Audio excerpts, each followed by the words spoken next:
Sejam todos bem-vindos à nossa segunda aula do curso de Avivamento Pessoal por meio das disciplinas espirituais. Que bom estarmos juntos mais uma vez e a aula de hoje vai ser muito especial. Nós vamos falar especialmente da obra do Espírito Santo em nós, na vida também de um povo. Veremos a respeito, né, da promessa do Espírito Santo, da sua obra, de tudo que ele traz, os frutos, e em tudo isso nós estaremos meditando sobre um fundamento principal desse curso, que é a intimidade com Deus. Então, hoje nós vamos dar uma pausa a respeito de falar de cada uma das disciplinas espirituais, né? São 12 que a gente viu na aula passada.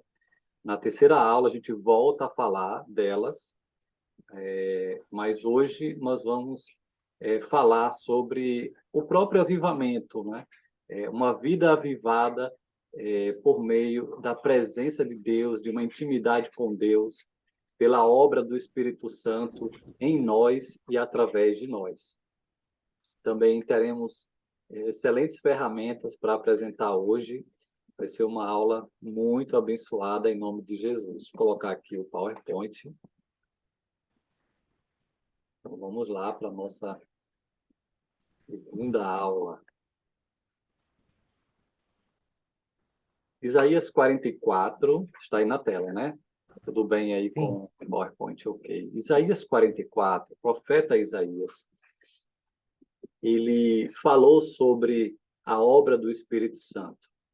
E ele profetizou a vinda do Espírito Santo, que aconteceria alguns séculos mais na frente, né, após a morte e ressurreição de Jesus. E Jesus partiu, né, para estar à direita de Deus Pai, e aí sim o Espírito Santo veio, né, sobre a igreja primitiva.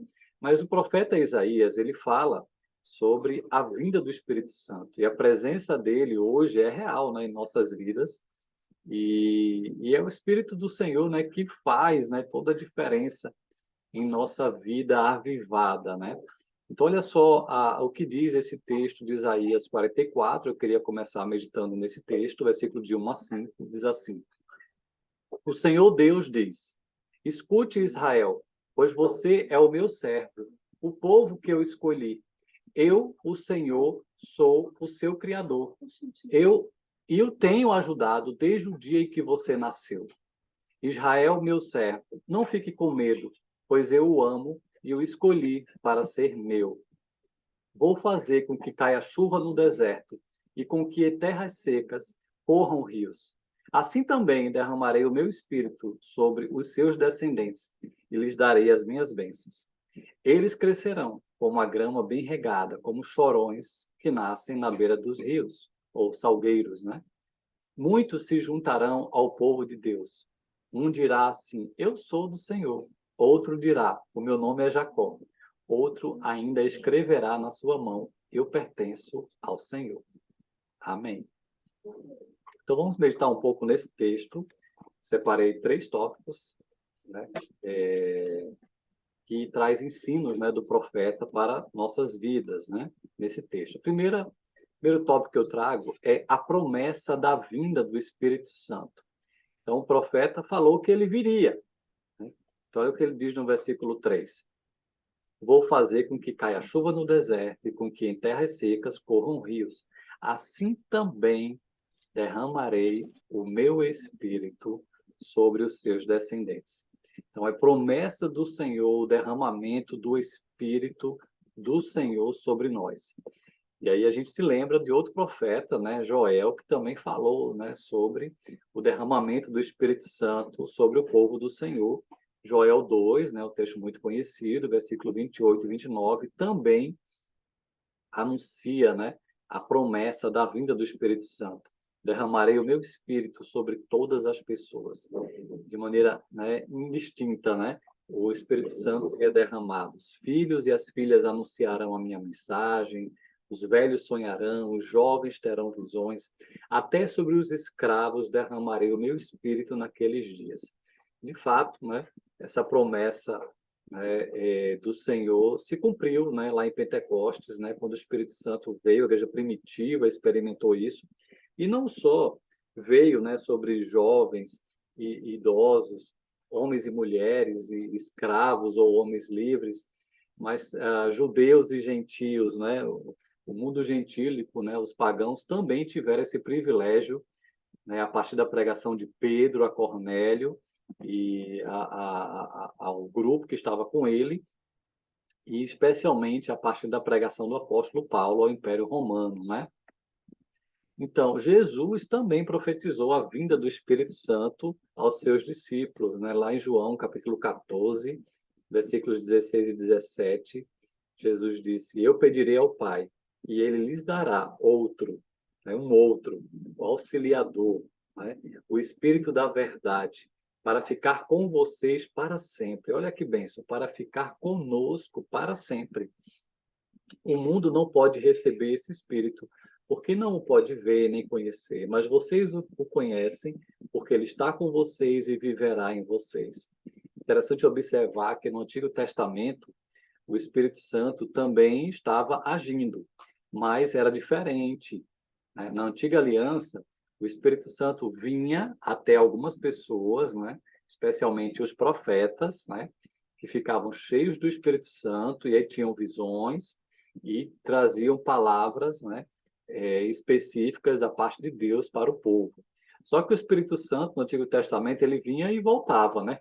Ele não ficava na vida das pessoas.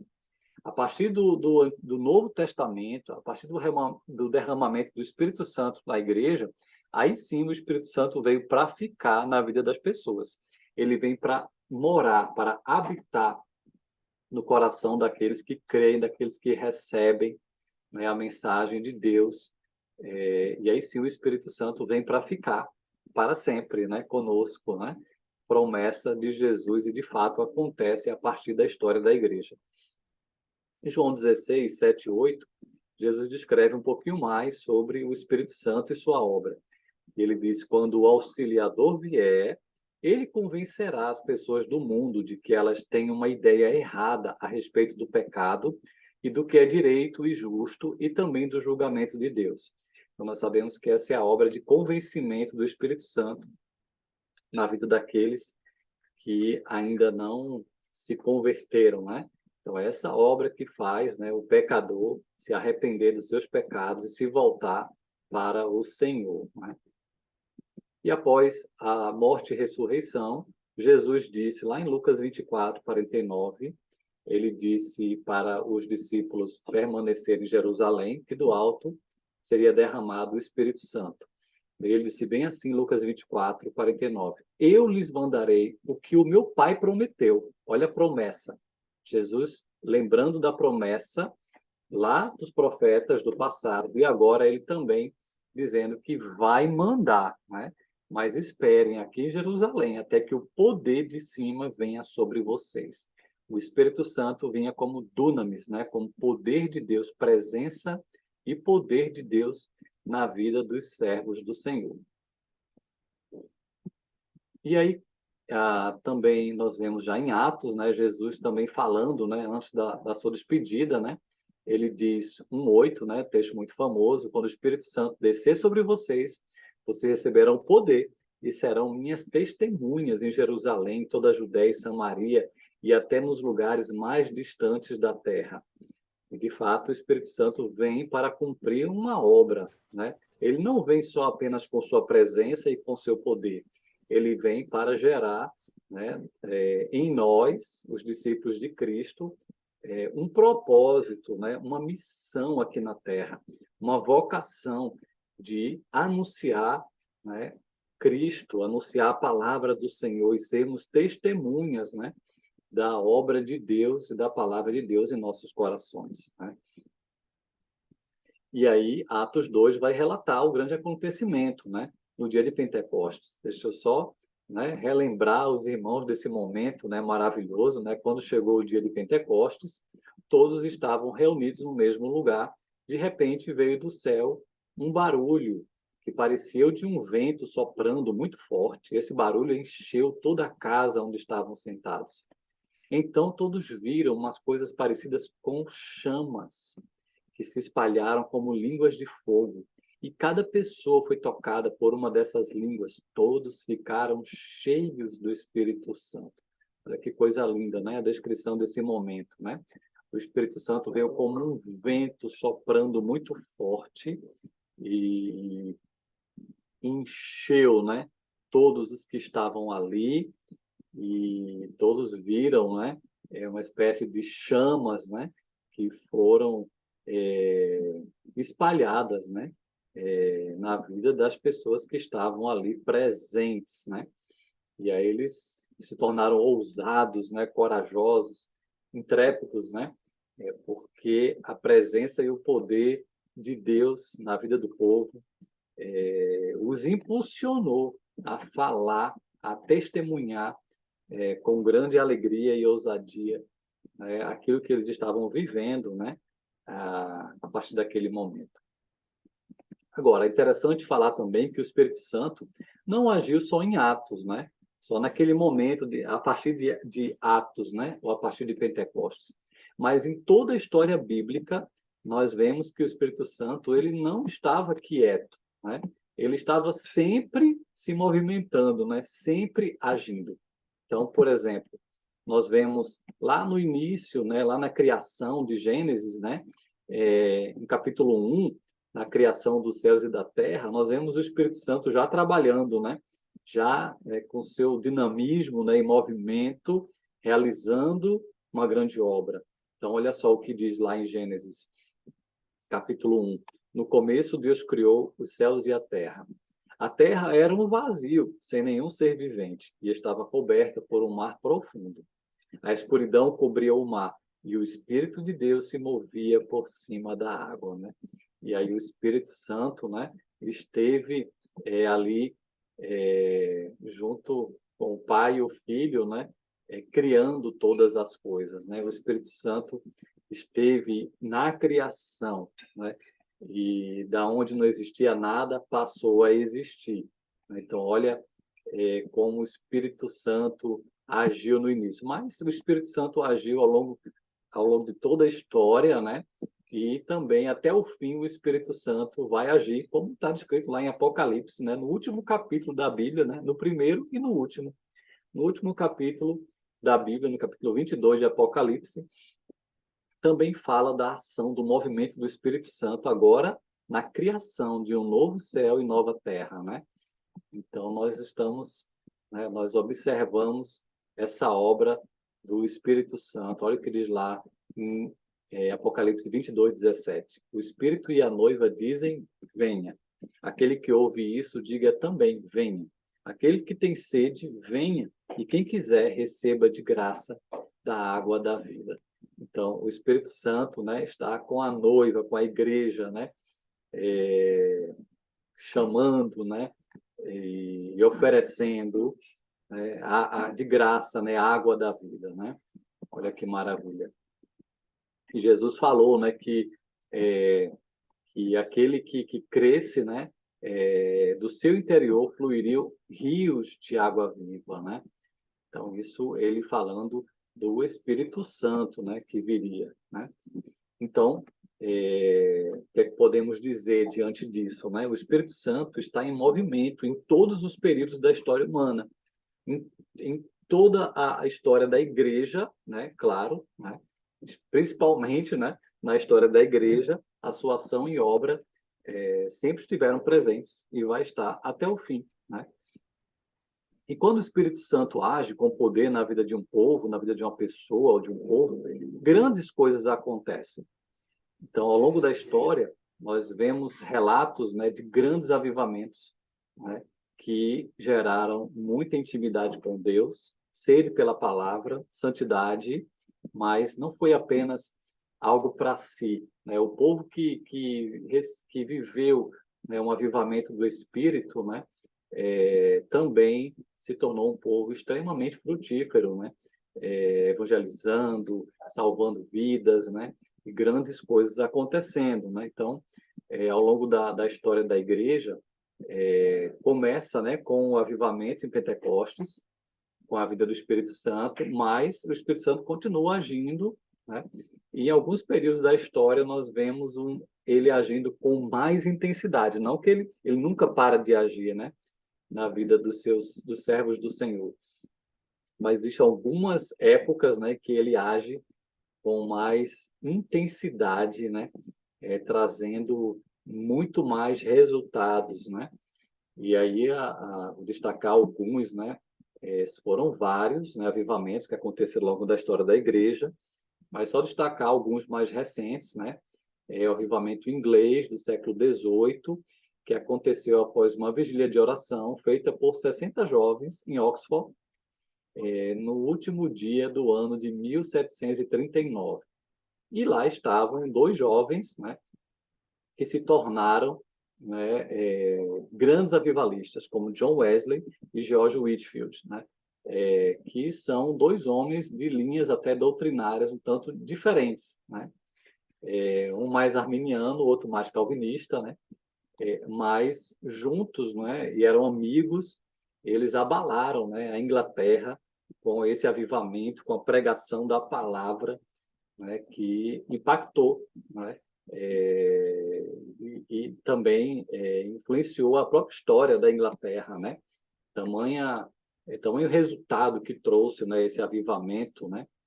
E aí nós vemos outro avivamento também no século XVIII em decorrência desse inglês, né, que George Whitefield, né, experimentou avivamento lá na Inglaterra, levou para os Estados Unidos, né?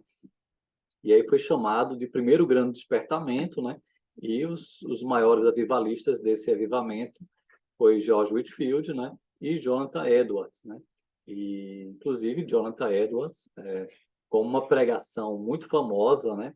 Gerou um grande avivamento com a pregação Pecadores nas mãos de um Deus irado, né? Uma história, né, tão linda de ver, né? Uma ação de Deus de maneira tão poderosa, levando a plateia, né, a um arrependimento genuíno, a muita confissão de pecados e um desejo mesmo por viver em santidade, por salvação, né?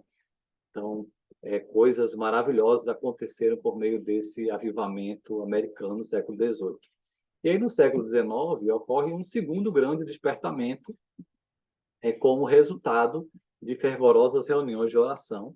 E ali estavam, né, dois grandes avivalistas, né, da época, que foram o Charles Finney e Dwight Light Moody, né, o conhecido como D.L. Moody, principalmente D.L. Moody, né, que foi um grande instrumento de Deus nesse avivamento. E aí ele disse, né, quando viu o que estava acontecendo, ele disse que o país inteiro era uma reunião de oração, né? E através de Moody, Deus tocou milhares, tanto nos Estados Unidos como também na Inglaterra, né? E ele foi considerado o maior evangelista do século XIX, né? O avivamento traz muito fruto, né? Desses líderes que se colocam mesmo na brecha, né? Nesses momentos, né? E espalharam, né? O fruto do avivamento em vários lugares, né? Interessante também observar que esse avivamento americano do século XIX gerou grandes resultados, né? Inclusive, foi um grande propulsor para o movimento abolicionista, né? Que acabou com a escravidão no país. Também a própria Constituição, né, dos Estados Unidos foi muito influenciada, né, por esses homens de Deus, né? Pelo avivamento gerado. Também houve um movimento de educação religiosa muito forte, né? E também tanto a respeito de universidades, né, teológicas e escolas, distribuição de Bíblias, fervor também em missões mundiais, né? E muito envio de missionários, plantações de igrejas, escolas, hospitais, a várias regiões do mundo, especialmente no Brasil. Nós vemos, né, que esse avivamento também ocasionou a vida de muitos missionários para o Brasil, muitos pastores, e, e também implantação de escolas e igrejas. Então, nós somos muito gratos, né, a essa força missionária que veio, né, desse avivamento, especialmente o avivamento do século XIX, né? E aí nós estamos vendo hoje, né, recentemente, agora, início do ano, né, avivamento aí lá em Ashburn, né, lá em Kentucky, nos Estados Unidos, na universidade, que foi uma reunião de oração sem fim, né? Acho que 2 meses, né? E grandes coisas ali aconteceram e foi um avivamento de transformação de corações, um avivamento que trouxe reconciliações, um avivamento que, inclusive, ainda continua, né? Com seus resultados, mesmo que tenham parado, né? Lá no Kentucky, né? Aquela reunião, né? Muitos foram para lá e levaram aquilo que estavam experimentando ali para outras universidades e outras igrejas ali dos Estados Unidos, né? E ainda estamos vendo, né, alguns resultados desse avivamento, ainda ouviremos, né? Quem sabe também não chega aqui no Brasil, né? Mas é interessante, né, quando isso ocorre, né? E geralmente avivamentos vêm quando também existe uma grande crise, né? Um período meio nebuloso, né? E aí Deus traz esse fervor, né, espiritual maravilhoso, né? Quando Deus faz isso, né? Mas vamos continuar. O segundo ponto que eu trago de Isaías 44, além do que já vimos, né, a promessa, né, essa promessa já veio, né, para nós, né, o Espírito Santo já está, né, na vida da igreja, né. O segundo ponto que eu trago é que o Espírito Santo ele traz uma bênção, né, a bênção que ele traz na vida dos sedentos, né. No versículo 3, novamente, né, ele diz assim: vou fazer com que caia chuva no deserto. A outra versão vai dizer: derramarei água na terra sedenta, e com que em terras secas corram rios. Assim também derramarei o meu espírito sobre os seus descendentes e lhes darei as minhas bênçãos. Né? Então, olha que interessante, né, sobre a obra do Espírito Santo sobre aqueles que estão sedentos, né? Estão ansiando, né, pelo seu agir, pela sua presença. O rei Davi, ele falou sobre isso, né? No Salmo 63, nós vemos o coração, né, sedento do rei Davi, né, um homem segundo o coração de Deus, e ele diz assim: ó Deus, tu és o meu Deus, procuro estar na tua presença. A outra versão diz: eu te busco ansiosamente, todo o meu ser deseja estar contigo. E a outra versão diz: a minha alma tem sede de ti. Eu tenho sede de ti como uma terra cansada, seca e sem água. Olha a metáfora, né, que Davi usa, né? E aí o profeta Isaías também está usando essa metáfora, né? Na terra sedenta por água, né? E aí, né, Davi também se vê como uma terra cansada, seca, sem água, mas desesperado por receber se derramar, né? Certa vez perguntaram a D.L. Moody, né? Por que ele precisava ser constantemente enchido com o Espírito Santo, que ele falava tanto, né, sobre isso, essa busca constante pelo enchimento. E ele respondeu de maneira bem interessante, né? Porque eu tenho um vazamento, né? Então, ele demonstrava assim a sua dependência de Deus, a sua busca ansiosa, diária, regular, né? Pelo enchimento do Espírito Santo. Olha que maravilha, né? Então, o Espírito Santo é a marca da bênção de Deus na vida de um cristão, né? Inclusive, é a promessa da salvação, a certeza de que nós somos filhos de Deus e que recebemos dele a salvação. 2 Coríntios, capítulo 1, versículo 21 e 22, Paulo falando aos coríntios, né? Ele diz: pois é o próprio Deus que nos dá, a nós e a vocês, a certeza de que estamos unidos com Cristo. E foi Deus quem nos separou para si mesmo. Como dono, ele pôs a sua marca em nós e colocou no nosso coração o Espírito Santo, que é a garantia das coisas que ele guarda para nós. Então, o Espírito Santo, ele é essa marca, ou esse selo de propriedade, né, de que nós somos do Senhor e a garantia daquilo que ele guarda, né, para nós, né? Então, o Espírito Santo é a certeza de que nós um dia vamos morar com o Senhor, no novo céu e nova terra. É como um selo postal, né? Uma carta só chega a um lugar se tiver o selo, né? E endereçando e caminhando. Da mesma forma, é o Espírito Santo em nós. É a bênção hoje e é uma bênção para o futuro, para a vida eterna, né? A garantia, né, de que nós pertencemos ao Senhor, somos dele e que ele nos salvou. Olha que bênção. E o terceiro ponto que eu trago desse texto de Isaías 44 é que o Espírito Santo, né, além de ser uma promessa que já veio, né, ele traz bênção para os sedentos, né, o terceiro ponto é que o Espírito Santo produz no cristão muitos frutos. Olha o que ele diz no versículo 4 e 5.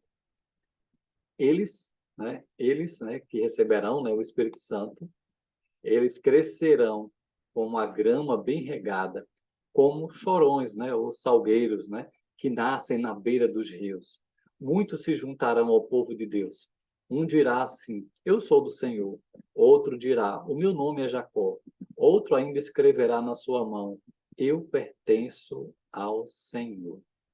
Então, nós vemos o fruto, né, dessa obra maravilhosa do Espírito Santo, né, que é como um rio, né, na vida daqueles que o recebem, né, um rio interior, né, e, e aí nós vemos esse destacar, né, do salgueiro, né, o diagrama bem regada, né, e dos salgueiros, né, é o símbolo do crescimento exuberante da obra que o Espírito Santo traz, né, sobre nós. Isaías 32:15, né, falando também sobre esse derramar, ele também fala sobre essa questão desse crescimento exuberante, né? Ele diz: até que se derrame sobre nós o Espírito lá do alto, então o deserto se tornará em pomar, e o pomar será tido por bosque. Né? Olha o fruto que traz o Espírito Santo, né, em nossas vidas. E aí a gente lembra, né, do Salmo tão famoso, né, o Salmo 1, quando ele diz: aquele que caminha com Deus, né, o justo, né, é como uma árvore plantada à beira de águas correntes. Dá fruto no tempo certo, e suas folhas não murcham, e tudo que ele faz prospera. É interessante lembrar que nesse salmo, o salmista está dizendo, né, que essa pessoa, né, ele busca ao Senhor, ele não se assenta na roda dos escarnecedores, né, ele não está ali zombando de Deus, né, como os outros, mas o seu prazer está na lei do Senhor e na sua lei medita dia e noite, né? Então é alguém que está buscando se enraizar no Senhor, meditando na palavra do Senhor. O seu prazer está no Senhor e na palavra do Senhor. E aí ele vai dizer: ele será como essa árvore, né? Que é bem regada, e aí a gente pode aplicar o Espírito Santo sendo essa água, né? E ele produz fruto, né? Fruto, né? No tempo certo, o fruto vem. E aí falar de fruto, a gente lembra do Espírito, do fruto do Espírito, né? De Gálatas 5, né? E o Espírito Santo, ele vem para ajustar o nosso relacionamento com Deus, né?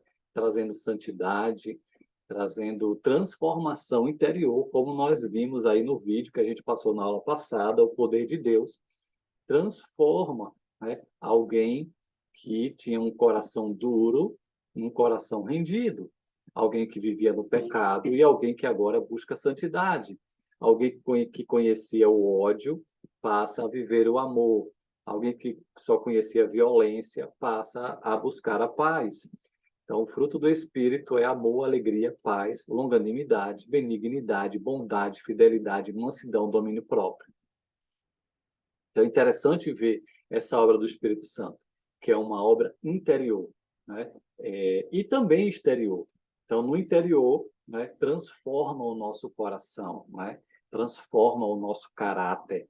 E esse mesmo Espírito é aquele que nos dá dons, né? Capacidades especiais de servir, de cuidar de outras pessoas, de abençoar outras pessoas, né? De amar outras pessoas. E é esse mesmo Espírito, ele nos ensina também, né?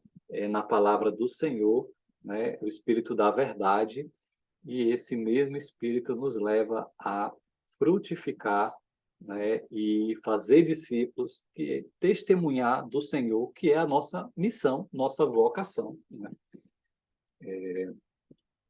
Isso são as bênçãos do Espírito Santo. E aí no versículo 5, nós vemos também essa outra bênção que o Espírito Santo traz. Quando ele diz: muitos se juntarão ao povo de Deus, e um dirá assim: eu sou do Senhor. Outro dirá: o meu nome é Jacó. Outro ainda escreverá na sua mão: eu pertenço ao Senhor.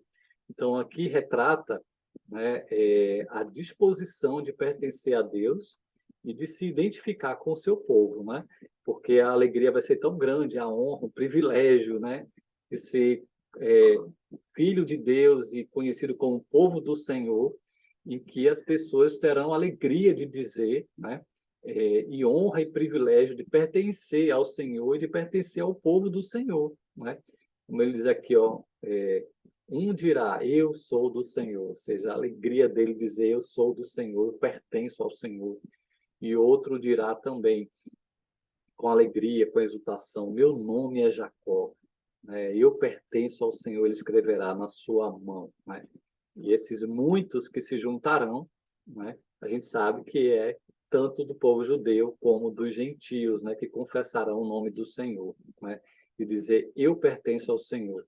E aqui, especialmente, a gente pode dizer dos gentios, né, que não era conhecido como povo de Deus, mas passa a ser, né, pela obra do Espírito Santo, como nós, né, hoje, né, podemos ter esse privilégio, né, de ser o Israel de Deus, né? A igreja é o Israel de Deus, o povo de Deus, que foi redimido pelo sangue do Cordeiro e que hoje se torna servo do Senhor. É o nosso privilégio, né? Ser servo de Deus e pertencer à família de Deus, né? A menina dos olhos do Senhor, né? Como diz também a palavra do Senhor. Somente o Espírito Santo pode avivar o crente e a igreja na obra de Deus, né? Olha só que maravilha é o que o Espírito Santo faz, né? E traz para nós, né?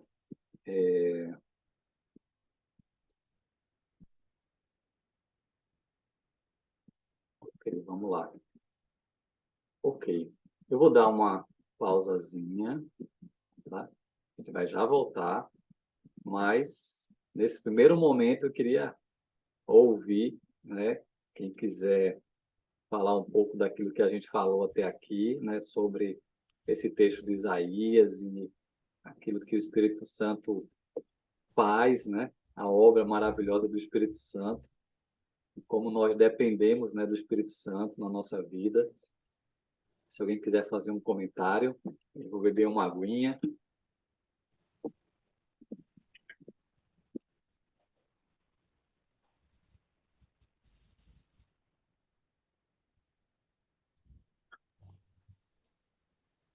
Boa noite, estão me ouvindo? Boa noite, pastor. Pode falar. Sim.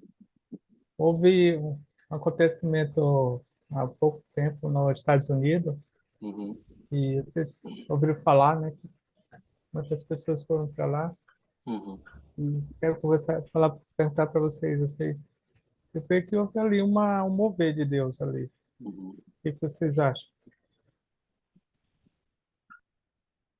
Uma coisa interessante lá é que não teve grandes estrelas, né, realizando aquele avivamento, né? Eram pessoas comuns, né?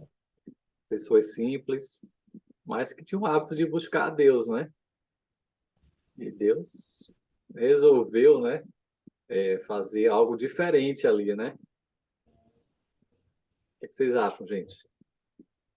Vocês ouviram desse avivamento?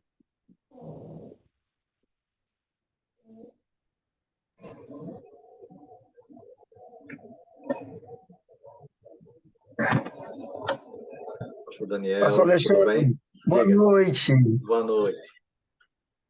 Olha, tudo que você falou aí sobre a questão do avivamento, essa profundidade, né, ser cheio do Espírito, buscar, é tudo muito tremendo, tudo maravilhoso, tudo, né, aquilo que a palavra de Deus fala, né, bem, se queremos ser cheios, a gente tem que observar esses passos aí que você acabou de dar, né? Uhum, E Sobre isso que ele acabou de falar, sobre essa questão desse avivamento, eu vou pegar os dois pontos, Sim. tanto daquilo que você falou quanto isso daí, essa pergunta do pastor. Ah, em Atos, em Atos 1, a palavra deixa bem claro, né, que depois ali daquele encontro com Jesus, Atos, capítulo 1, versículo 12, e depois chega o 13 ali, né, quando eles voltam ali para Jerusalém, diz assim, quando chegaram, subiram ao aposento onde estavam hospedados. Acharam-se ali Pedro, Tiago, e ele cita a todos, e no 14 ele diz, todos eles se reuniam sempre em oração com as mulheres, inclusive Maria, mãe de Jesus, e com os Uhum. irmãos de Jesus. Então, eu acredito que o que aconteceu ali nos Estados Unidos, eu acredito que foi sim uma gota de avivamento, eu acredito que o Senhor Aham. ainda tem muito a fazer em nossas vidas, eu digo no mundo todo, no Brasil. Eu creio nesse poder de Deus. A gente vê depois dessa situação em que eles ali estavam reunidos, a gente vai logo chegando em Atos 2, onde há todo aquele derramar poderoso, Uhum. tremendo, repartido as línguas, e diz que eles estavam ali reunidos. Então, eu acredito muito assim, pastor. Biblicamente falando, evidentemente, não é só eu acredito, não é opinião minha. Baseado em Atos, uma igreja reunida, sedenta, em Uhum. oração, é algo que traz mover de Deus. Uhum. Sabe? Esses homens, como você falou aí de Davi, esses outros homens que se reuniram ali nos Estados Unidos ou na Inglaterra e que houve esse avivamento, essas pessoas, eu acredito que tinham algo em comum, uma Uhum. sede por Deus, por Uhum. conhecer a Deus. E eu vejo muito através do profeta Isaías, quando o profeta diz assim, ai de mim, né, vi o Senhor dos Exércitos. Sabe, você se olhar, você se perceber, você perceber todas as suas mazelas e você Uhum. dizer, ai de mim, Senhor, Uhum. né? Eu não quero ser assim, eu não quero mais isso para a minha vida. Isaías, no encontro com Deus, ele teve um encontro ali com a sua própria, com as suas próprias fraquezas, ele se percebeu, Uhum. digamos assim. Uhum. Então, eu acredito que o avivamento é isso, é você se perceber, é você não querer estar o tempo todo naquela forma, ainda que algumas pessoas às vezes digam assim, mas eu não vivo fazendo isso, ou aquilo outro. Sim, mas também não é cheio do Espírito, né? Não Uhum. flui, não move na pessoa do Espírito Santo. E o que eu acho interessante notar é que além desse capítulo 2, né, depois daquele mover sobrenatural de Deus, quando ele chega ali no capítulo 4, em que eles ali são confrontados pelo Sinédrio, né, tanto Pedro quanto João, e que Uhum. eles passam isso à igreja, e que eles comentam com a igreja, e a igreja começa a orar, né, diante daquela oração que eles fazem diante do Senhor. O que eu acho interessante é isso, porque assim, eles pedem essa intrepidez, né, Uhum. lá no versículo 29, agora, Senhor, olha para as suas ameaças, concede aos teus servos que anunciem com toda intrepidez a tua palavra, Uhum. enquanto estendes a mão para fazer curas, sinais e prodígios por intermédio do nome do teu santo servo Jesus. Aí diz Uhum. assim: tendo eles orado, tremeu o lugar onde estavam reunidos, todos ficaram cheios do Espírito Santo e com intrepidez anunciavam a palavra de Deus. Amém. Uhum. A gente percebe que em Atos 2 eles já haviam sido cheios ali do poder de Deus, Uhum. né? E falaram, foi quando houve o repartir de línguas, né? E que falavam na língua dos habitantes que estavam ali, de outras nações, né? Estavam ali naquela festa, mas agora eles foram novamente movidos pelo Espírito de Deus, foram cheios novamente. Novamente, E sim. acredito, pastor, que talvez um dos nossos equívocos, um dos nossos erros, seja o de, ok, eu tenho a Jesus, e então o Espírito de Deus habita em mim, e tudo bem. E Se eu acredito acomoda, que né? isso, a gente tem que sair desse comodismo e dizer assim, Deus, não está tudo bem. Aquilo que, segundo a oração deles, foi essa. Enquanto estendes a mão para fazer curas, sinais e prodígios por intermédio do teu santo servo Jesus. Uhum. Então, eles pediram para Deus para que eles anunciassem com toda a intrepidez a palavra. Eles queriam ousadia. Eles não Uhum. queriam estar amedrontados diante daquelas ameaças. Então Uhum. você percebe que todos esses homens que participaram, eu acredito que desse avivamento, eles estavam insatisfeitos consigo mesmo. Isso. Eles não queriam viver apenas dizendo, oba, eu tenho o Espírito Santo. Não, É. Senhor, eu quero poder, eu quero mover. E eu acredito bastante, para encerrar aqui esse momento da minha participação, eu acredito nos dons, eu acredito no poder de Deus, eu acredito nesses dons do Espírito para a igreja hoje. Eu acredito que a gente Amém. pode viver, eu acredito que a gente pode impactar a nossa sociedade, assim como eles impactaram a sociedade da época deles. Então foi um Uhum. impacto muito grande diante da sociedade. E a gente sabe que é aquilo que você falou, né? Que às vezes a igreja for num momento de crise, e o que a gente muito vê crise no próprio evangelho, porque aparecem muitos falsos profetas, né? Pessoas que dizem ensinar a palavra e estão deturpando a palavra. Então, Uhum. nós não deixamos de viver uma crise. E eu acredito que o que está faltando, né? E eu não quero, evidentemente, generalizar, mas eu digo assim: eu acho que o que está faltando são pessoas que se unem à oração, que são sedentas, que são famintas, que digam Uhum. isso ao Senhor, que seja essa a nossa oração de queremos pregar com intrepidez, mas uma palavra real, uma palavra de verdade, a palavra que vai penetrar nos corações e causar aquele rebuliço santo, né? Então eu Amém. acredito que o que está nos faltando é esse fervor que esses homens tinham, que hoje talvez seja faltando. Amém. Isso mesmo. Essa busca, né? E quando esse avivamento, né? Nós somos avivados, né? E também interessante nesses moveres, né? Que a gente vê ao longo da história, uma das primeiras coisas que traz, né, é aquela presença de Deus, né? Real, manifesta, né? Sim. Com muita intensidade, né? E aquele enchimento espiritual, né? Do Espírito Santo. E nós vemos muita confissão de pecados, arrependimento, santidade, né? Porque Deus é santo, então há uma clareza maior dessa busca de santidade, de renunciar ao pecado. E há, claro, aquele gozo, né, da intimidade com Deus, mas, né, isso é, digamos assim, o preparo, né, para o que Deus quer fazer. Deus não traz um enchimento desse e uma experiência poderosa dessa, como está trazendo agora, né, lá nos Estados Unidos, à toa, apenas para o benefício próprio, né? É porque o Senhor está enxergando outros que precisam, né, ser incendiados, que precisam voltar para o primeiro amor, que precisam se engajar na obra do Senhor, né?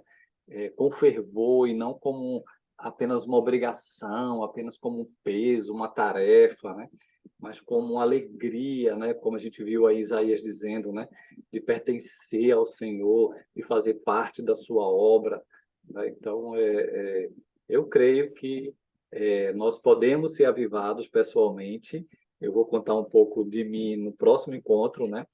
De alguns anos atrás que Deus fez na minha vida, mas eu também creio que nós, além de pessoalmente, né, nós podemos viver um avivamento pessoal, nós podemos, como povo de Deus, viver algo maior, né? Maior ainda quando a gente, como povo de Deus, vive juntos, né? Essa busca e essa experiência, né, poderosa de Deus em nós, né? E algo mesmo mais intenso e com mais resultados para a glória de Deus, claro, né? Não para a glória humana. Keliane. Pastor, uma pergunta. Não sei nem se é uma pergunta assim, bem infantil, mas eu vou fazer. Aqui tem um monte de pastor para responder, qualquer coisa. Por isso mesmo que eu estou atenta. Uma piadinha aqui. Pastor, o Espírito Santo, ele é o combustível da igreja, né? Eu li aquele livro recentemente, Heróis da Fé, e eu percebi que muitos daqueles homens eram assim cristãos que estavam na igreja, mas que alguns não tinham ainda um encontro realmente com Deus, e que quando foram tocados pelo Espírito Santo, tiveram a vida totalmente transformada e impactaram vidas, tanto que a gente ainda tem a história dele como exemplo para nós. Sim. Então, na Bíblia, a gente percebe que toda vez que o Espírito Santo entrou em cena, a vida da pessoa que o recebeu foi transformada. Uhum. O Espírito Santo é a terceira pessoa da Trindade. Então, assim, como se direcionar a ele em relação que geralmente a gente vai na oração e a gente fala a Deus em nome de Jesus, mas como eu posso me direcionar ao Espírito Santo sem negligenciá-lo? Porque a gente fala muito e a gente vê que ele é que realmente faz toda a ação, mas há uma dificuldade de saber como se direcionar, de forma que você se torne íntimo também. Aí fica aquela questão, como é que eu me direciono? É Deus Pai, é no nome de Jesus Cristo, mas como criar esse vínculo de forma que realmente eu não só seja morada, mas eu seja cheia dele a ponto de transbordar e poder impactar as pessoas que estão ao meu redor. Isso. A terceira pessoa da Trindade, né, realmente não é muito falada, né, nas igrejas, principalmente as históricas, né? E também, na verdade, fomos muito influenciados pelas igrejas históricas, né? Até as avivadas surgiram das históricas, e o Espírito Santo geralmente não é muito citado, né? Não é muito falado, né? Mas, em primeiro lugar, é um só Deus, né? É um mistério tudo isso, né? Mas é um só Deus, né? Nós nos relacionamos com um só Deus, né? A Trindade Santa vive em perfeita unidade, harmonia e amor, né? E um glorifica o outro. Três pessoas, mas um só Deus, né? E cada um com o seu papel. E a palavra de Deus descreve, né? O Pai, né? Nós direcionamos a oração ao Pai por meio de Jesus Cristo, né? Em nome de Jesus, né? E com a ajuda do Espírito Santo, né? Talvez seja uma boa palavra para dizer aqui, né? Então, o Espírito Santo intercede por nós com gemidos inexprimíveis, né? Que diz a palavra do Senhor. Mas o Senhor Jesus também intercede por nós, está à direita de Deus Pai intercedendo por nós. Então, nós nos direcionamos a Deus Pai, né? Mas nós temos um novo e vivo caminho, que é o sangue de Jesus, né? O sacrifício de Jesus por nós, né? E em nome de Jesus que nós oramos, né? Sim. Mas é direcionado ao Pai, né? E o Espírito Santo é o nosso ajudador, é o nosso auxiliador, né? É o nosso conselheiro, né? Ficou mudo a tua fala, Keliane. Tá mudo, não estou ouvindo nada. Essa parte, pastor, eu não tenho dúvida, não, nessa questão, né? É bem clara para mim. Sim. Eu tenho estudado e em relação a isso, a ação do Espírito Santo e ver que tiveram pessoas que impactaram e outras não. Uhum. O senhor está entendendo? Sim. E pessoas servas também, pessoas fiéis ao Senhor, que não tiveram essa profundidade. Talvez eu não tenha, não soube me expressar muito bem na minha pergunta. Como viver isso, né? Essa intimidade com o Espírito Santo, né? Na profundidade que essas pessoas tiveram. Porque se é uma promessa para a igreja, essa promessa é para mim, é para você, é para todos nós. Como é que eu faço, essa intimidade com o sendo que eu Espírito sou Santo, igreja, né? exatamente para viver toda essa riqueza, tudo isso que Deus tem para nos oferecer através da ação do Espírito Santo? Isso. Eu creio que o Espírito Santo ele é promessa para todos nós, e vivermos cheios dele, na plenitude, ter a plenitude do Espírito Santo é para todos nós. E eu vou contar mais de histórias minhas na próxima aula, né? Mas todos nós podemos, né, ser cheios do Espírito Santo e realizar grandes coisas com a capacidade que vem de Deus, né? E isso deve ser uma busca de cada um. Como você falou, na história desses heróis da fé, né, desse livro, é muito interessante ver que, é claro, Deus estava ali, né? Digamos assim, batendo na porta, né? Estou batendo na porta, né? Se você abrir, entrarei, né? Mas houve uma busca, um abrir, né? E Jesus falou também sobre o recebimento do Espírito Santo. Ele falou: batam e a porta será aberta, né? Busque e você achará, né? Foi nesse momento que Jesus falou, né, que o Pai dará o Espírito Santo, né, a nós. Agora, nós que já temos o Espírito Santo, nós precisamos nos encher dele. Eu vou já falar sobre isso agora, né, na segunda parte da aula, né? E também ao longo desse curso, né? Então, essa pergunta é muito importante você estar fazendo, porque é aquilo que estamos aqui, né, com esse propósito mesmo de buscar essa intimidade, esse renovo e esse avivamento. Maurício. Então, respondendo aqui, Eliane,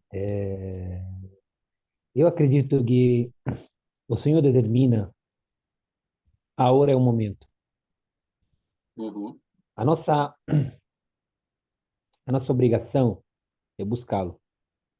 Buscá-lo e pedir para que ele nos dê essa unção, né? Essa possibilidade de ser usados pelo Espírito Santo. Vou contar uma breve história, uma breve mesmo. Quando eu comecei a falar línguas, eu estava fazendo um curso lá em São Luís do Maranhão e houveram duas tentativas por parte do pastor e tinha que ir piorando também junto comigo, né? E da primeira vez eu não consegui. Porque quando você, por exemplo, o dom de línguas é o dom mais simples, na verdade. O mais, que eu digo simples porque o de profecia, alguns são momentâneos, né? Não sempre nós podemos enxergar tudo. Então, Deus, em um determinado momento, dá a capacidade para nós ver o que o olho normal não vê, né? Então, no meu caso específico de dons de línguas, eu estava orando junto com outras pessoas. Na primeira vez não deu certo. Então, eu saí meio chateado, né? Já frustrado, na verdade, não chateado, frustrado, né? Poxa, Senhor, eu não consegui. E eu fiquei buscando, fiquei orando, porque eu queria falar, né? Queria ter essa experiência. E eu te digo uma coisa, no caso de línguas, nós temos raciocínio de pensar que nós estamos falando. Então, deixar de falar para que o Espírito Santo use a nossa língua, use a nossa boca para falar, é um trabalho que nós devemos fazer. Nós devemos deixar o controle na mão do Espírito Santo. Enquanto nós tentamos de raciocinar aquele momento, isso não acontece. Porque o Espírito Santo não vai forçar, não vai obrigar nós a fazer uma coisa que a gente não quer fazer. Se a gente chegar a achar que ele está falando inglês ou alemão, eu falo português, inglês e italiano. E aí eu penso e digo, não, então é uma língua, tem que falar. Não, não é assim. A gente tem que deixar acesso livre ao Espírito Santo. Ele não vai agir se nós não deixarmos esse acesso. Quando foi a segunda vez que a gente está orando na igreja, com os pastores e tudo mais, e aí foi uma experiência que para mim é inesquecível. E eu realmente tentei de me anular e o Espírito tomou a frente. E comecei a falar, não parava mais, não parava mais. O meu peito estufou, parecia que tinha um balão de gás dentro, não conseguia mais parar. Aí eu passei, orei, e não lembro nem mais quanto tempo passou.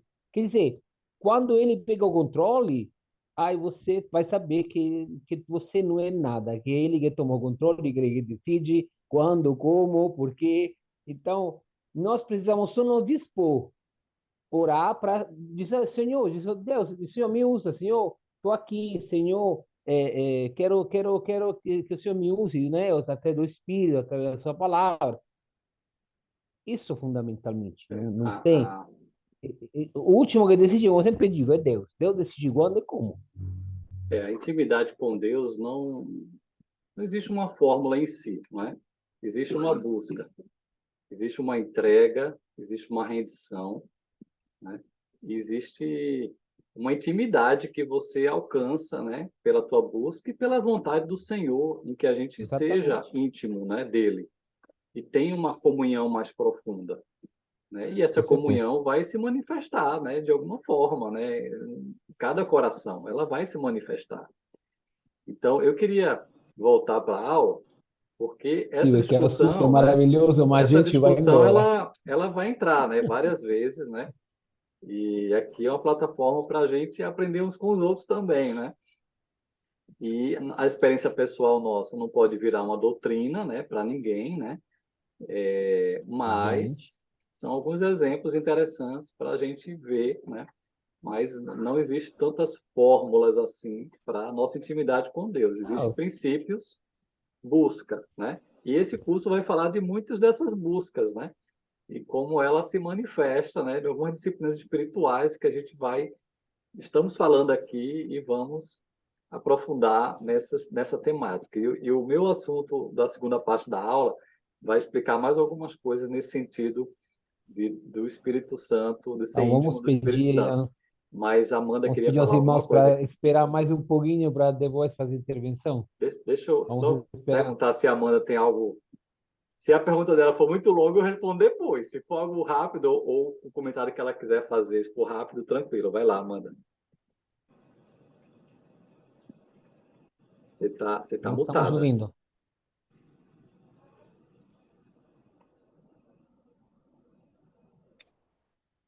Agora Agora, nós tá me estamos ouvindo? vendo. Isso. Ouvindo sim, estamos vendo também. Agora, vá. Essa questão claro, há manifestações, né, do Espírito Santo, como falar em línguas, Uhum. mas eu acredito principalmente também em, assim, um forte desejo que Deus coloca no seu coração, que você percebe que não é humano, não Uhum. é algo que você faria. Uhum. Às vezes é uma ação de caridade, por exemplo, para alguém que você aparentemente não é tão íntimo, né? Uhum. E isso é a ação também do Espírito Santo, Claro, né? A claro. caridade é uma das ações.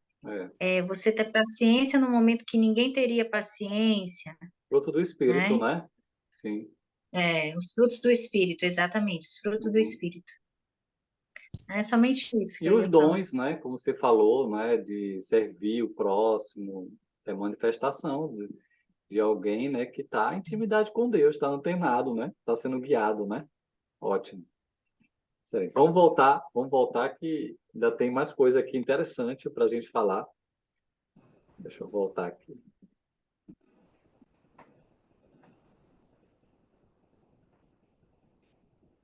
Então, eu queria agora falar que, biblicamente, né, um pouco mais do Espírito Santo, né? Vamos falar um pouquinho mais. Existem 4 maneiras da gente reagir ao Espírito Santo, né? E por isso que nem todo mundo, né, está experimentando muita coisa aí com Deus, né? Muita intimidade. Então, olha só. Primeiro, uma dessas, né? Uma maneira que a gente pode reagir ao Espírito Santo seria resistir ao Espírito Santo, né? Tem gente aí que está resistindo ao Espírito Santo. Então, o que significa esse resistir ao Espírito Santo? Isso aí vem lá de Atos, capítulo 6 e Atos 7, né? Quando fala de Estevão. Olha que interessante aqui, eu vou ler só um trecho, né, desse texto. Estevão, homem cheio da graça e do poder de Deus, realizava grandes maravilhas e sinais entre o povo. Contudo, levantou-se oposição dos membros da chamada Sinagoga dos Libertos dos Judeus de Cirene, de Alexandria, da Cilícia e da Ásia. Esses homens começaram a discutir com Estevão, mas não podiam resistir à sabedoria e ao espírito com que ele falava. Então subornaram alguns homens para dizerem: ouvimos Estevão falar palavras blasfemas contra Moisés e contra Deus. Com isso, agitaram o povo, os líderes religiosos e os mestres da lei. E, prendendo Estevão, levaram-no ao sinédrio. Ali apresentaram falsas testemunhas que diziam: este homem não para de falar contra este lugar santo e contra a lei. Pois ouvimos dizer que esse Jesus, o Nazareno, destruirá esse lugar e mudará os costumes que Moisés nos deixou. Olhando para ele, todos os que estavam sentados no sinédrio viram que o seu rosto parecia o rosto de um anjo. Estava cheio do Espírito Santo, né? Então o sumo sacerdote perguntou a Estevão: são verdadeiras essas acusações? A isso ele respondeu. E aí Estevão começa o discurso dele, que é o capítulo 7 inteiro, né? Um discurso extremamente bíblico, e ele vai encerrar esse discurso bíblico, né? Lá no finalzinho, e aí eu destaco o trecho final do discurso dele, a partir do versículo 51 do capítulo 7. Olha o que ele diz. Povo rebelde, obstinado de coração e de ouvidos, ele agora falando àquele grupo que estava ali no Sinédrio, né, dos religiosos, que estavam longe de Deus. Ele fala, vocês são iguais aos seus antepassados, sempre resistem ao Espírito Santo. Aí vem essa palavra resistir. Qual dos profetas os seus antepassados não perseguiram? Eles mataram aqueles que prediziam a vinda do justo, de quem agora vocês se tornaram traidores e assassinos. Vocês que receberam a lei por intermédio de anjos, mas não lhe obedeceram. Ouvindo isso, ficaram furiosos e rangeram os dentes contra ele. Mas Estevão, cheio do Espírito Santo, levantou os olhos para o céu e viu a glória de Deus, e Jesus em pé à direita de Deus, e disse, vejo os céus abertos, e o Filho do Homem em pé à direita de Deus. Mas eles taparam os ouvidos e, dando fortes gritos, lançaram-se todos juntos contra ele, arrastaram-no para fora da cidade e começaram a apedrejá-lo. As testemunhas deixaram seus mantos aos pés de um jovem chamado Saulo. Enquanto apedrejavam Estevão, este orava, Senhor Jesus, recebe o meu espírito. Então caiu de joelhos e bradou, Senhor, não os considere culpados desse pecado. E tendo dito isso, adormeceu. Então olha a reação de Estevão, que estava cheio do Espírito Santo, né? Ainda perdoou seus inimigos, né? Mas aqueles homens religiosos resistiram ao Espírito Santo. Ele fala aqui, ó, uma atitude, sempre resistem, né? Ou seja, uma atitude contínua, né? De resistir ao Espírito Santo e não obedecendo ao Espírito Santo. Gente obstinada, né? Então, sobre resistir ao Espírito Santo, essas considerações que eu queria fazer, né? Então, a vida religiosa está pautada em apenas rituais e cerimônias, pode cegar o entendimento das pessoas para o agir do Espírito Santo, ao ponto até de alguém pode se tornar até contra, não é? A ação do Espírito Santo. Nesse caso, resistir ao Espírito Santo significa, né, a pessoa ser contra a ação do Espírito Santo, não é? Ou negar a ação do Espírito Santo. Então, essas pessoas, né, não são sensíveis à orientação do Espírito Santo e não se rendem a ele. Elas rejeitam. A melhor palavra seria essa. Resistir é rejeitar ou ser contra, né, os mensageiros do Espírito, né, que vem trazendo a mensagem do Espírito e a própria mensagem, né, os mensageiros e a mensagem. Então, eles podem até ter acesso à palavra de Deus e à voz de Deus, mas negam obediência a essa palavra, né? Então, é a rejeição, né? Muitas pessoas estão ali ouvindo, mas rejeitam, né, a mensagem, né, e a ação do Espírito Santo e não obedecem, não buscam intimidade com Deus e, por isso, não desfrutam do Espírito Santo, né? E, inclusive, a gente pode dizer aqui que são pessoas que não se converteram, né, nesse segundo ponto. Agora, vamos para a segunda maneira de reagir ao Espírito Santo. A segunda maneira é você pode entristecer o Espírito Santo. Aqui eu creio, né, nessa aplicação de entristecer o Espírito Santo, é alguém que tem o Espírito Santo, né, tá? Alguém que recebeu, alguém que crê no Espírito Santo, mas pode entristecer o Espírito Santo. Então, aqui está em Efésios 4, versículos 25 a 32, fala sobre entristecer o Espírito Santo, né, o apóstolo Paulo dizendo, portanto, cada um de vocês deve abandonar a mentira e falar a verdade ao seu próximo. Percebam o contexto, tá? Pois todos somos membros de um mesmo corpo. Quando vocês ficarem irados, não pequem. Apaziguem a sua ira antes que o sol se ponha e não deem lugar ao diabo. O que furtava, não furte mais. Antes trabalhe fazendo algo de útil com as mãos, para que tenham que repartir com quem estiver em necessidade. Nenhuma palavra torpe saia da boca de vocês, mas apenas a que for útil para edificar os outros conforme a necessidade, para que conceda graça aos que a ouvem. Aí vem o destaque. Não entristeçam o Espírito Santo de Deus, com o qual vocês foram selados para o dia da redenção. Livrem-se de toda amargura, indignação e ira, gritaria e calúnia, bem como de toda maldade. Sejam bondosos e compassivos uns para com os outros, perdoando-se mutuamente, assim como Deus os perdoou em Cristo. Então, algumas considerações sobre essa segunda maneira de reagir ao Espírito Santo, que é entristecer o Espírito Santo. Então, olha só, o contexto desse texto de Efésios, desse capítulo 4, né, ele fala um pouquinho antes desse trecho, ele está falando sobre se despir do velho homem, deixar a velha natureza pecaminosa, né, e se revestir do novo homem, que é uma busca diária, né?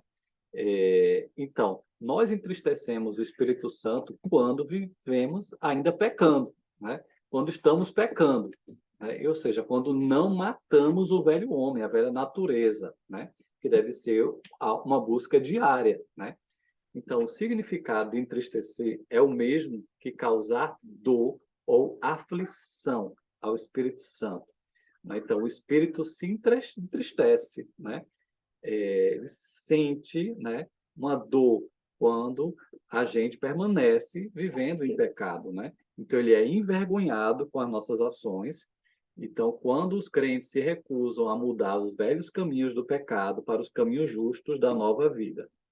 E, de acordo com o texto, quando esses pecados estão presentes em nós, a gente entristece o Espírito Santo com amargura, ira, calúnia, ressentimento, que é a falta de perdão, vingança, mentira, imoralidade, impureza, desejos enganosos e viver para os seus interesses, né? Então, por isso que tem muita gente que não está experimentando uma obra mais profunda do Espírito Santo na sua vida, uma maior intimidade, porque está ainda, né, segurando, né, alguns pecados na sua vida e não se rende, né, não está deixando esses pecadinhos aí que estão atrapalhando a vida dessa pessoa, né? Agora, vamos para a terceira maneira de reagir ao Espírito Santo. Você pode apagar o Espírito Santo. Também creio que isso aqui é para quem tem o Espírito Santo, tá? Alguém que já se converteu. Está em 1 Tessalonicenses, capítulo 5, versículos 14 a 23. Mais uma vez, o apóstolo Paulo falando. Então, veja também o contexto aqui desse texto que fala sobre apagar o Espírito Santo. Exortamos vocês, irmãos, a que advirtam os ociosos, confortem os desanimados, auxiliem os fracos, sejam pacientes para com todos.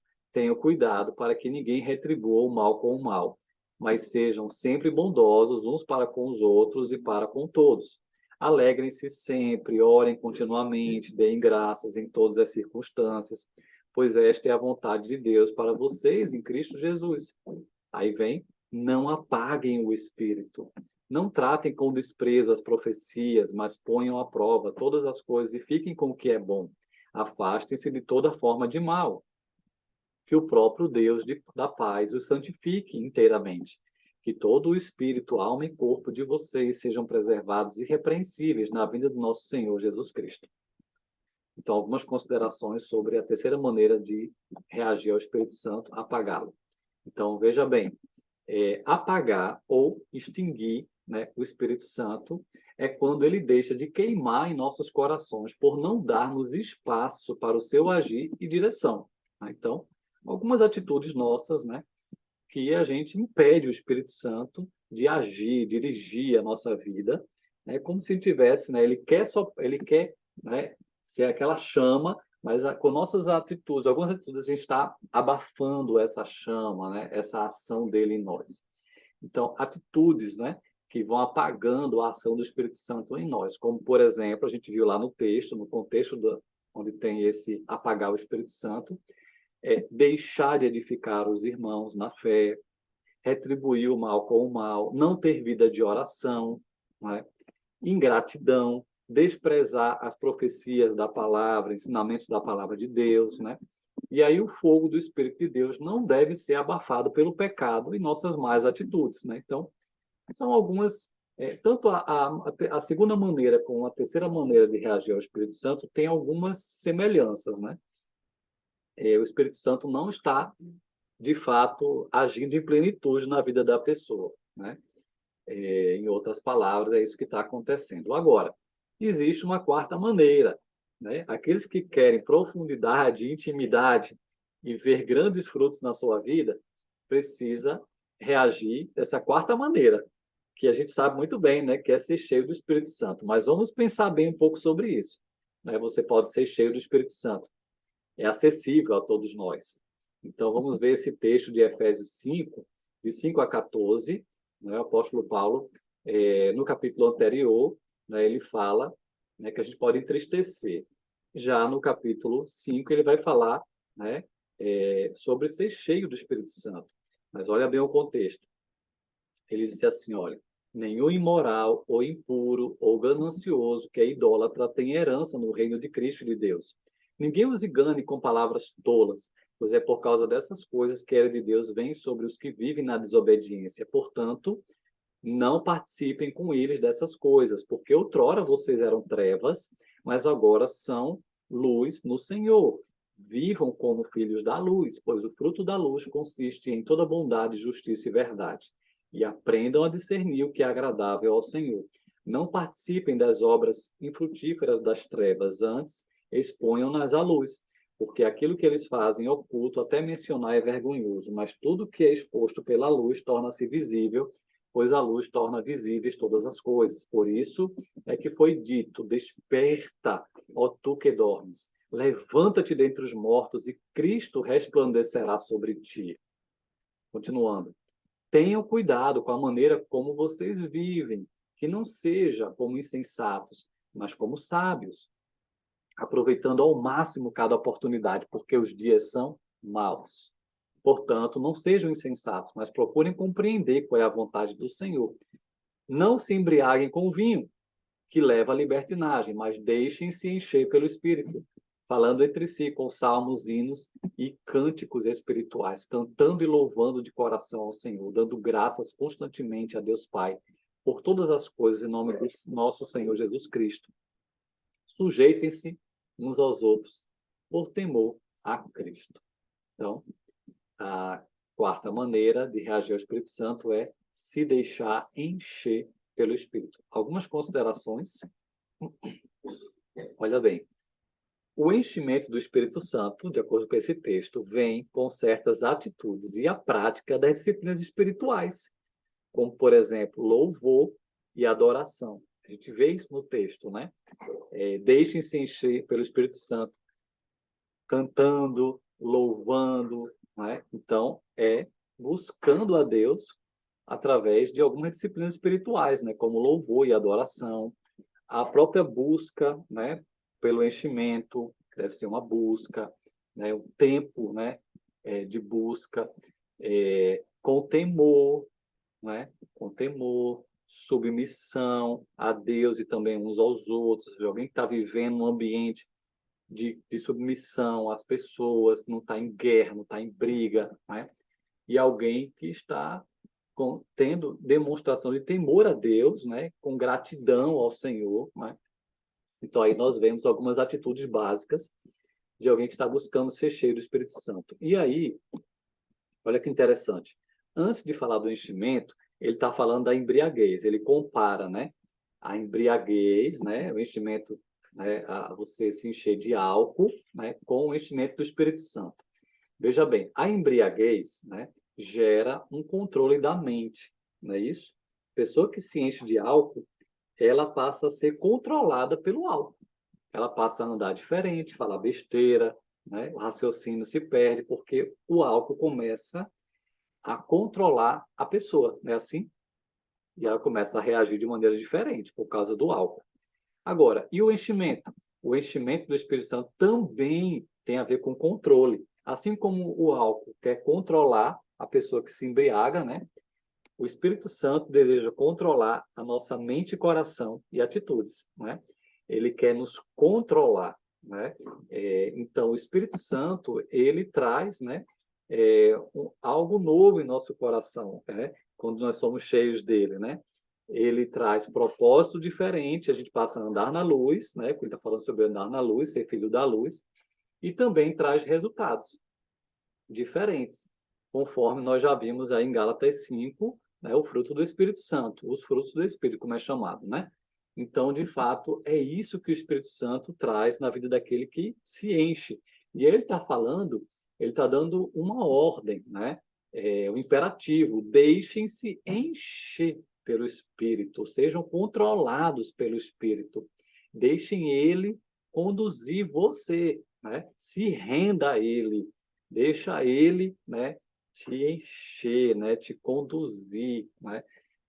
Busque a intimidade, deixa ele, né, controlar a sua vida, né? Então, isso deve ser uma ação habitual e contínua, né? Tem gente que não está tendo essa busca, né, por intimidade, né, como algo habitual e contínuo. Então, isso não vai ser cheio. Tem que ser uma busca habitual e contínua, né? E é uma ordem aos cristãos para viverem sempre sob a influência, o controle, o domínio do Espírito, deixando a palavra de Deus controlá-los, buscando uma vida pura, confessando os pecados, morrendo para si mesmo, rendendo-se à vontade de Deus e dependendo do seu poder em todas as coisas. Então, uma busca contínua, né, de uma vida, né, que está se consagrando, né, para viver mais intimidade, né? Então, não é uma fórmula mágica que vem, né, de qualquer jeito, né? Olha o que John MacArthur vai dizer. Ser cheio do Espírito é viver na presença consciente do Senhor Jesus Cristo, deixando a mente dele, por meio da palavra, dominar tudo que é pensado e feito. Ser cheio do Espírito é o mesmo que andar no Espírito, né? E Jesus disse, né, em João 7, se alguém tem sede, venha a mim e beba, né? É alguém sedento, buscando. Quem crê em mim, como diz a Escritura, no seu interior fluirão rios de água viva. Aí a gente lembra daquela conversa de Jesus com a mulher samaritana, né? Lá no poço. Ele falou, olha, a água que tem do poço, a gente bebe depois tem sede de novo, né? Mas a água que eu der para você, né, fluirá no seu interior como um rio, né? E nunca mais você terá sede novamente, né? Porque ela vai saciar a gente, sacia, né? Uma fonte que vai saciando. Então, é uma busca, é algo que a gente realmente deseja, né? Se render totalmente, né, à direção do Espírito Santo, ao controle. E aí Jesus também falou, né, que eu já citei esse texto, né, de Lucas 11. Peçam, busquem, batam e a porta lhes será aberta, né? Se vocês, apesar de serem maus, sabem dar coisas boas aos seus filhos, quanto mais o Pai que está no céu dará o Espírito Santo a quem o pedir. Tanto a quem se rende, né, se arrepende dos seus pecados e crê no Filho de Deus, recebe, né, o Espírito Santo, como aquele que tem o Espírito Santo, né, deve continuar buscando ser cheio, porque o Senhor quer nos encher, né? Assim como Davi, né, pôde falar no Salmo 23, né? Tu enches, né, o meu cálice e ele transborda, né? Enche o meu cálice e ele transborda, né? Então, o Senhor quer nos encher, mas é uma busca, é algo da nossa rendição, de um conserto nosso também com Deus, de amar o Senhor, de buscá-lo, e naturalmente, né, o Senhor nós vamos experimentar. Nós vamos experimentar. Eu vou contar mais a minha história na próxima aula, vai ser interessante. Então, para conversar, né, e aí, né, mais uma pausazinha, que eu não vou poder demorar muito nessa segunda pausa, mas essas perguntas aqui são interessantes, né, para a gente meditar. Você tem buscado ser cheio do Espírito Santo? Em outras palavras, você tem procurado a plenitude do Espírito Santo na sua vida, né? Você tem sido uma terra sedenta pela presença de Deus? Que aí a gente, às vezes, né, a gente não está sendo essa terra sedenta, né? Buscando de verdade todos os dias, né? Tendo aquele encontro com Deus, né? E outra pergunta, buscar a intimidade com Deus tem sido importante para você? E qual a diferença que o Espírito Santo tem feito em sua vida? Então, são algumas perguntas para a gente meditar. Se alguém quiser falar, eu não vou abrir a tela, tá? Mas se alguém quiser comentar alguma dessas perguntas, elas são muito pessoais, né? Claro, tem reflexão pessoal. Mas se alguém quiser, né, pode comentar. Eu quero comentar, pastor. Pode falar, pastor Danilo. Tá tranquilo aí? Ok. Sobre essas perguntas, né? A plenitude do Espírito, né? Se tem sido uma pessoa, uma terra sedenta pela presença de Deus. Eu tenho buscado isso na minha vida todos os dias, Uhum. porque eu tenho dito para o Senhor que eu quero ser cheio do Espírito. Amém. Ah, eu acredito que os dons que nos foram dados, eles são dons para serem usados, claro, através da pessoa do Espírito Santo de Deus. Uhum. 1 Coríntios 14, 2, Paulo disse assim: nem todos vão falar em línguas com interpretação, mas todos deveriam orar em línguas para edificação pessoal. E Ótimo. nos meus momentos com o Senhor de busca, eu tenho falado em línguas, porque a palavra de Deus diz que é para edificação pessoal. Amém. Então, eu entendo muito que o dom de línguas ele não foi dado para nós, é para a gente guardar dentro de uma caixa, muito pelo contrário, é para usar, é para falar. Claro que ele fala aquela questão de, ó, se você vai falar no culto, o pessoal não vai entender, mas ele fala sobre essa edificação pessoal. Uhum. Então, eu tenho falado em línguas para edificação pessoal. E até complementando uma pergunta que a irmã tinha feito lá sobre como falar com o Espírito Santo. O pastor, e você tinha respondido sobre isso quando disse assim, olha, ele é Deus, né? E eu falo com o Espírito Santo de Deus, né? Até porque Uhum. quando Jesus falou lá de que enviaria o outro Consolador e que além desse nome tem Nosso também ali companheiro, né? Nosso companheiro. conselheiro, companheiro. Então, o Espírito Santo é pessoal, ele Uhum. é uma pessoa. Então, eu Uhum. posso conversar com ele, E é o né? próprio Segundo Deus. aquilo que também a irmã falou, né? Se ele é o próprio Deus, eu posso falar com o Espírito Santo de Deus, Isso. falar sobre.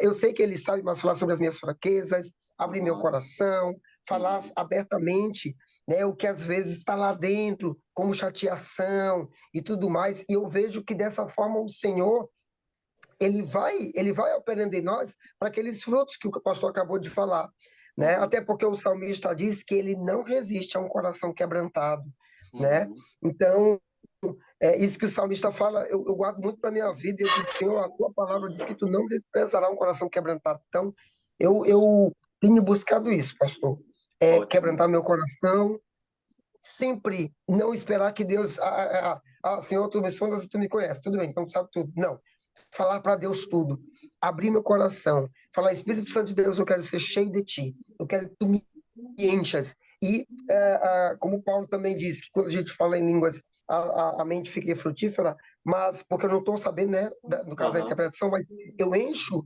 a minha mente com aquelas questões do que é de Deus, do que é da Aham. palavra, Sim. né, porque eu quero justamente esse daqui, essa intimidade que no Excelente. dois aqui fala, eu quero ter essa intimidade com o Excelente. Senhor, né, porque quando a gente sai ali, naquele momento de oração que a gente dedica ao Senhor todos os dias, aí eu chego no ponto 3 para encerrar, né, a gente percebe que a diferença do Espírito Santo, o que o Espírito está fazendo em nós, mas está Uhum. fazendo porque também está havendo busca, está havendo sede, está havendo Isso. compromisso, né? A gente está deixando algumas coisas para estar na sua presença. Era isso. É.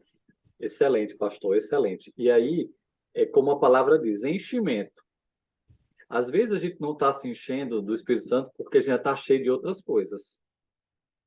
Eu acho que essa aplicação também é muito válida. Eu acho que o nosso coração, às vezes, está com motivações diferentes, está cheio de várias coisas, e a gente não se esvazia para buscar ser cheio do Espírito. Então, essa atitude da contrição, do coração quebrantado, ele é muito importante. Porque se a gente não tiver um coração, né, digamos assim, sedento, Senhor, eu estou vazio, Senhor, de verdade isso, né? Não apenas uma encenação, mas se isso é a verdade, né? Do nosso coração, da nossa busca verdadeira, né? Diária, Senhor, meu Deus, Senhor, eu preciso tanto da tua presença, Senhor, eu estou tão vazio, Senhor, eu quero tanto, e de fato ser um desejo, um anseio, o Senhor sabe, e ele vem. Tanto é que a gente sabe que quando a gente, às vezes, quando a gente está num dia, numa situação muito difícil, a gente está muito quebrantado por causa da situação, por causa do problema, e a gente vai buscar a Deus, a gente sabe que a gente sente algo diferente, não é assim? E a gente é cheio de Deus, e a gente sente um renovo. Só que às vezes isso acontece nesses momentos extremados. Sabe aquela criança que já está, sabe, e aí vai na birra, Senhor, meu Deus, aí vai, se derrama totalmente, e aí tem realmente uma experiência com Deus. Só que isso não deveria ser só nessas horas, né? Esse coração quebrantado pela circunstância difícil. Deveria ser um coração já amolecido diariamente. O problema é que o nosso coração não está amolecido diariamente, muitas vezes, porque não está sendo uma busca real e verdadeira todos os dias. A gente busca quando está desesperado. Mas se a gente faz disso uma busca diária, mas com esse coração sedento, Senhor, tu és o mais importante, tu és o tesouro maior que eu tenho. E que for isso realmente tá no teu coração, a gente vai experimentar uma intimidade que a gente nunca experimentou, né? Mas se não for assim, se não for o coração sedento, quebrantado, humilhado diante do Senhor, Senhor, e eu vou contar mais sobre isso na próxima semana, da minha experiência pessoal. Se não for assim, a gente não é cheio do Espírito Santo, não tem como ser, né? Não tem como experimentar um renovo de Deus se não for assim. Se for só para bater o ponto, se for só para fazer aquela troca com Deus, aquela barganha, aquele momento assim, Deus sabe. Ele sonda nossos corações, né? Excelente. Ok. Então, nosso tempo está avançado. Eu preciso terminar. Vamos para a etapa final do encontro de hoje. Vamos lá. O artigo de hoje. Então, esse artigo foi um artigo que eu escrevi, né, sobre a Igreja de Atos, né, diferencial da Igreja de Antioquia, especialmente Antioquia, né, é uma igreja missionária conduzida pelo Espírito Santo. O que é que fez essa Igreja de Antioquia ser tão poderosa em missões, né, tão frutífera, que se destacou até mais do que Jerusalém, né, determinado ponto da história da igreja, né? Então, olha só a diferença que essa igreja fez, a Igreja de Antioquia. Deixa eu ler aqui esse artigo. Havia na igreja de Antioquia profetas e mestres, e servindo eles ao Senhor e jejuando, disse o Espírito Santo. O Espírito Santo falou, né, àquela igreja, aquela liderança: separai-me agora, Barnabé e Saulo, para a obra a que os tenho chamado. Então, jejuando e orando, e impondo sobre eles as mãos, os despediram. O relato de Atos 13 é marcante para a história do cristianismo. Ali dá-se início às viagens missionárias às nações gentias por intermédio de Barnabé e Paulo. Barreiras são rompidas, o evangelho não fica confinado aos judeus. A mensagem é expandida, sendo levada aos povos pagãos. A igreja de Antioquia se torna um centro de envio de missionários para o mundo. Uma igreja cujos líderes davam um exemplo de serviço e vida de oração. É então chamada por Deus para ser protagonista do anúncio das boas novas ao mundo perdido nas trevas de Satanás. Quando o Espírito Santo dirige os cristãos, uma obra profunda e poderosa acontece. Frutos são produzidos para a glória de Deus. Uma igreja se torna relevante na obra cristã quando seus membros ouvem a voz do Espírito e prontamente lhe obedecem. A igreja de Antioquia deixou um exemplo para todas as igrejas seguirem: sua intimidade com Deus, ouvindo a voz do Espírito, sua prontidão em servir e sua disposição de enviar obreiros valorosos, abrindo mão de tê-los apenas para si, e mesmo sem saber quem seria abençoado com a mensagem do amor de Deus que seria pregado pelos missionários. Aqui, Paulo e Barnabé. Pela fé, a igreja de Antioquia foi agente preciosa nas mãos do Senhor. Que a nossa igreja seja, assim, uma referência em missões, com o coração temente, generoso, abnegado e disposto a cumprir o ID.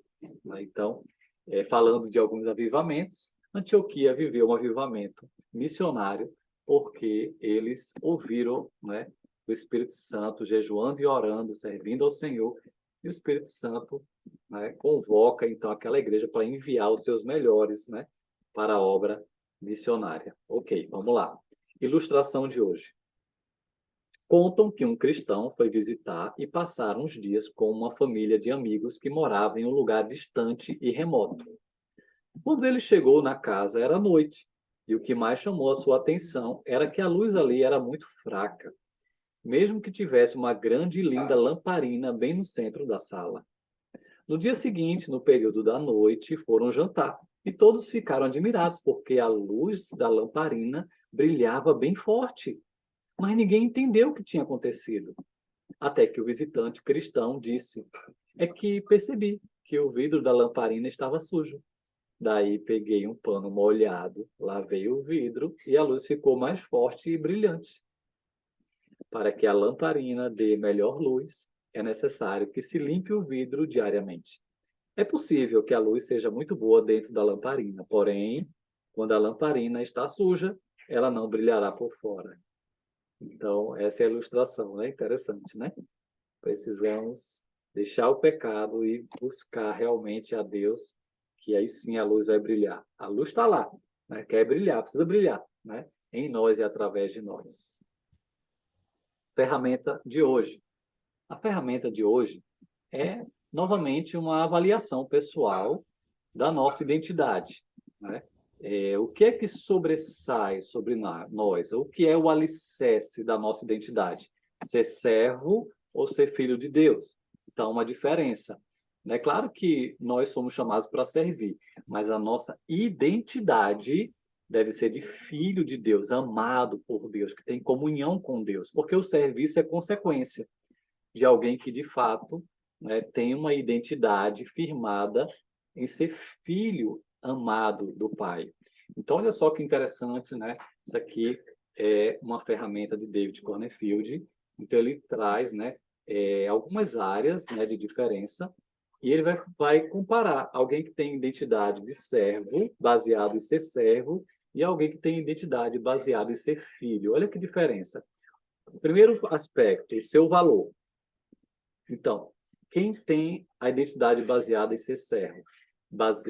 O seu valor baseia-se em seu serviço e ministério, ou seja, no fazer. Tem valor enquanto ele serve. O seu valor depende do que faz. E quem tem identidade de filho, como é que fica o seu valor? O seu valor baseia-se na segurança de ser filho, valorizado pelo que é em Deus, e não apenas pelo que faz. Então, olha que diferença, né? Grande. Segundo ponto, base para sentir-se bem.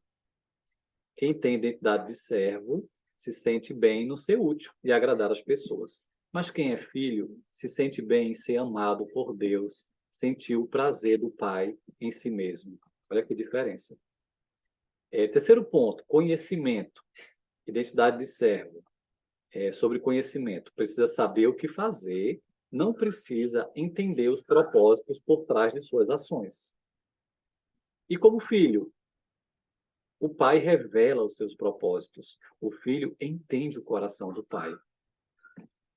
Quarta área, motivação. Olha a diferença de motivação.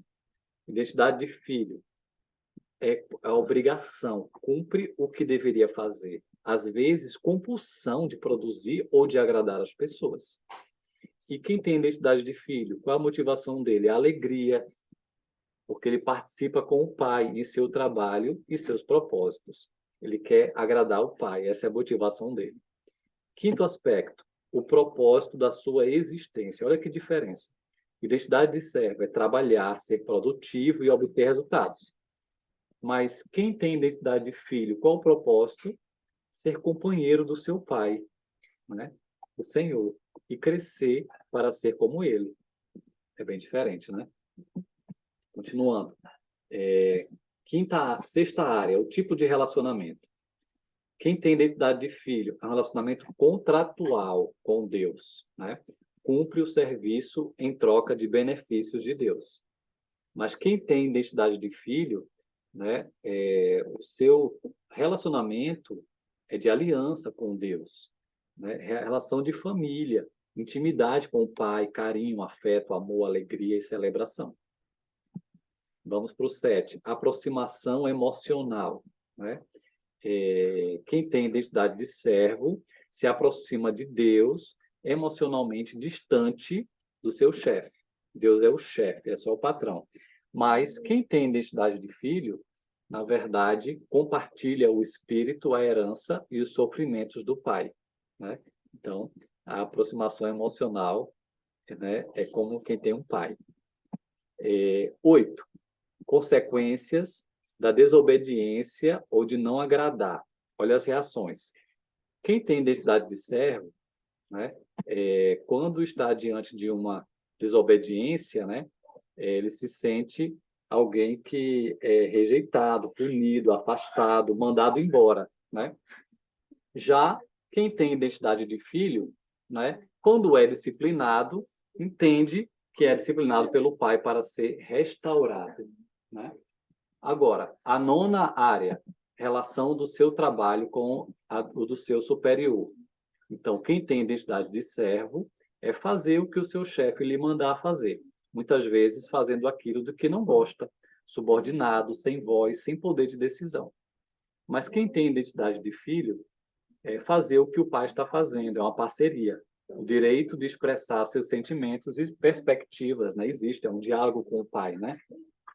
E, por fim, né, a 10ª área é a fonte de energia, força ou poder. Para quem tem identidade de servo, a sua fonte de energia, força ou poder está no seu esforço próprio, né? Na espera de reconhecimento. Já quem é filho, quem tem identidade de filho, a sua fonte de energia, força e poder está na graça, no amor e na aceitação como fonte para todo esforço. Amém? Então, isso aqui é uma reflexão pessoal de como está a nossa identidade, né? É de servo, se te vê Deus mais como patrão e eu como empregado, ou eu vejo Deus como pai e eu sou filho, né? Então é bem diferente, né, as posturas que temos com Deus e no dia a dia, né? Ok? Dica de livro, né? A dica de livro de hoje, né, é um livro um pouco mais antigo, né? Acho que tem pelo menos uns 20 anos atrás, Os Caçadores de Deus, né? A Minha Alma Te Busca Incansavelmente, né? Tommy Tiner é um dos avivalistas aí dos Estados Unidos. Então ele lançou uma série de livros nesse sentido, né? Um deles, né? Na minha época aí de juventude, né? Foi um dos que eu comprei, né? Buscando a Deus, querendo ter mais intimidade, querendo ter experiências com Deus. Esse livro é muito interessante dessa busca, né? E outro livro de Dave Earley, é um livro bem recente, com o tema Oração, o segredo clássico dos líderes de alto impacto através dos séculos. Nesse livro, ele vai destacar a história de pessoas do passado, né, tanto bíblicos como da história da igreja, que tiveram intimidade com Deus e seus reflexos, né? E também ele ensina muito sobre oração. Eu comprei esse livro, ele foi lançado no início da pandemia. Meu Deus, foi fantástico esse livro, me ajudou demais naquele período de 2020 e me levou a outro patamar na minha vida de oração. Mas, então, são duas indicações que eu trago aqui para vocês de livro. E filme. Então, esse filme também ele é poderoso porque é baseado numa história real. O nome do filme é Terra Selvagem, né? Eu tenho o link dele no YouTube, vou colocar para vocês, né? É um filme que mostra a história de alguns missionários americanos no ano de 1950, mais ou menos nesse período. O mais famoso deles era Jim Elliot, né? Que queriam evangelizar a tribo que nunca tinha ouvido falar do Evangelho no Equador. E era uma tribo que só conhecia violência e morte. E aí eles vão evangelizar, só que aí aqueles homens são mortos pela tribo, né? Uma história muito famosa, né? Só que depois, né, a esposa de um deles, né, Elizabeth Elliot, resolve perdoar aqueles índios e resolve evangelizá-los mesmo assim, né? Aqueles que mataram seu próprio marido, e ela também incentiva as outras mulheres que perderam seus maridos a evangelizar, perdoar e evangelizar. E aí nesse filme ele também retrata a ótica do menino que perdeu o pai, né? Então a história é real, a história para mim é um dos filmes mais lindos. Não tem como não se emocionar com essa história. O que é que alguém avivado por Deus, desejoso de fazer a diferença, não faz, né? Tanto quem morreu para pregar o evangelho a essa tribo, como também quem perdoou e continuou, né, a missão daqueles que morreram. Então esse filme é poderoso. Agora é um filme forte, né? Mas um filme poderoso para se assistir, tá? Um pouco violento, mas é história real, mas a história de perdão, de amor e de missão. Ok. E para encerrar, a dica de vídeo. Então, a dica de vídeo, como eu falei aqui muito de avivamento hoje, de algumas histórias de avivamento, Então, esse é um canal do YouTube chamado Escola do Discípulo, e aí ele tem alguns vídeos, são 6 episódios, ele fez um 7, mas é extra, o 7º. De 1 a 6, ele conta a história do cristianismo como você nunca viu. Então, uma produção magnífica, né? Mais ou menos meia hora cada vídeo. E aí eu destaco o episódio 5 e 6, que fala de grandes avivamentos, né? Especialmente desses últimos séculos, né? Assim como eu contei, alguns deles estão nesses episódios aqui, especialmente no episódio 5, né? Mas muito interessante, e vocês vão, depois assistir, vocês vão ver, que bonito ver a ação do Espírito Santo, como ele nunca parou de se movimentar e de agir. Ok. Glória a Deus.